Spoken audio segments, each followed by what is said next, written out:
AlTA for causing family drama over a swimming pool. I, F30s, live with my partner and our 2 kids, ages 7 and 3. My older sister Ava, F30s, and her husband recently purchased a house in the local area. It's a super nice place with a big yard and a swimming pool. Ava recently hosted a barbecue at her place. It wasn't a huge event. She invited me, our parents and our other siblings. She mentioned letting the kids play in the pool, so I only assumed my kids would get to be included. We are potty training, although my youngest is still in diapers at the moment. At the barbecue, I was getting my youngest ready for the pool by changing him into a swim diaper. Ava pulled me aside and told me she doesn't think it's hygienic for my youngest to play in the pool, since swim diapers don't hold pee, and she asked that he doesn't swim in the pool with the other kids playing in it.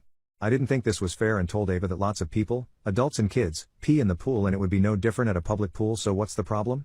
She was being really condescending and wouldn't listen to me at all, and said that he can play in the pool when he's toilet trained, and said it's not fair on the other kids. At this point my son was crying because he wanted to swim in the pool, and I told Ava she was being cold, but it's her house and her pool, so do what you want. Ava accused me of trying to guilt trip her and told me to just drop it. I was getting upset at this point, and I told our parents and other siblings about what Ava did. They told me it's not a big deal and that it's not worth arguing with her over, and to try to not let it bother me. I wasn't happy with this because this essentially means they're siding with her and downplaying how she treated me and my son. I left the barbecue early with my family because we didn't feel welcomed after that. The next day Ava messaged me a whole paragraph and said that she's sorry that I'm upset and that she wasn't trying to exclude my son for the sake of it.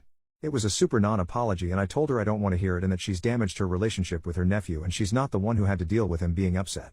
Ava snapped at me out of nowhere and said I'm being dramatic. I told her to grow up and said that I have a very valid reason to be mad, and she needs to stop acting like a teenager. Ava showed these messages to everyone and everything's just a bit up in the air. I feel like I'm right here, but the rest of my family doesn't seem to agree.